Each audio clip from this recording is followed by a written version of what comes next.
Charlie Cox povedal, že človek je podľa svojej prirodzenosti stvorenie, ktoré nielen pracuje a myslí, ale tiež spieva, tancuje, modlí sa, rozpráva príbehy a oslavuje. A my dnes tiež budeme spievať, hrať, tancovať, oslavovať a rozdávať darčeky. Veď o pár dní sú tu Vianoce. Dámy a páni, je mi nesmiernou cťou privítať vás na vianočnom koncerte Základnej umeleckej školy Ladislava Stančeka v mene svojich kolegov, žiakov i v mene svojom. My dnes sa tu stretáme, priatelia umenia, priatelia hudby. A ja by som vám si dovolil zapriať, aby toto nadšenie, toto naše potešenie z umenia nám pretrvalo. A dovolil si vám zapriať veľa šťastia, zdravia, lásky a pohody vám, vašim blízkym, rodinám a priateľom. A aby ste prežili nasledujúce vianočné sviatky skutočne v dobrej rodinnej atmosfére a takej dobrej pohode. Dovolte mi, aby som pri tejto príležitosti ale poďakoval predovšetkým pani riaditeľke, kolektív učiteľov a žiakov za takú celoročnú, dobrú a významnú reprezentáciu nášho mesta, či už na súťažiach alebo rôznych spoločenských podujatiach. Myslím, že toto poďakovanie patrí aj nielen od vedenia mesta, ale aj od vás, obyvateľov, a skutočne, aby bolo takou výzvou, aby tá spolupráca a tá reprezentácia bola aj v tých nasledujúcich rokoch skutočne taká úprimná, ako bola aj v tomto roku 2000. Život je taktiež začiatkom. Objavenie nevinnosti, jednoduchosti a hravosti. Zažila som a videla som mnoho. Či už v tomto svete, alebo v iných. Každé popoludnie cestou zo školy sa deti chodievali hrať do záhrady, ktorá patrila hrozivému obrovi. Bola to veľká záhrada s mäkkou zelenou trávou, roztrúsenými kvetmi a vysokými stromami. Obor v nej neprebýval. Odišiel na návštevu svojho brata, s ktorým sa už veľmi dávno nevidel. Je úžasné, že sa môžeme hrať v tejto záhrade. Všetci sa na to tešíme celé dni. Táto záhrada je najkrajšie miesto na celom svete. Všetky tie vtáčiky, mäkká tráva a smejúce sa kvety. Je to ako raj vo sne. Tak poďte, priatelia, zahráme si našu obľúbenú hru.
Život bol, je a vždy bude čierno-biely. Poslaním ľudí je hľadať v ňom farebné miesta. Miesta ľudskej fantázie. Život je cesta plná radosti. Život sú nezabudnutelné chvíle a ich prežívanie. Život je fantázia, ktorú každý deň nachádzame v každom z nás.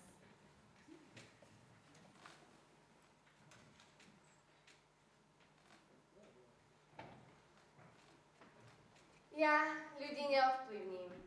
Ľudia ovplyvňujú mňa. Teším sa, keď môžem pomôcť iným a som rada, keď oni môžu pomôcť mne. Volám sa Život a moja cesta sa začína každý deň.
sa deťmi.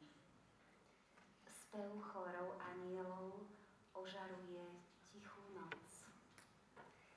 Pokorne kráčajúc k Božiemu dieťatku, prosíme o pomoc. A nikdy nie sme okolo vianočného stola sami.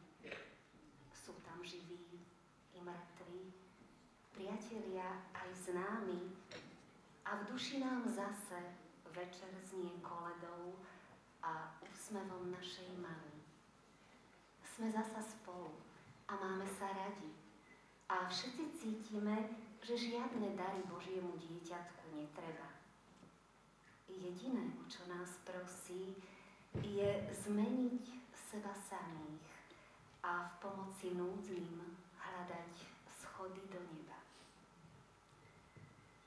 A tak ako v jasličkách pred dávnymi vekmi, opäť je tu chvíľa, keď stávame sa deťmi. Prosíme s modlitbou na perách. Dieťatko božské v jasličkách svoj pokoj v nás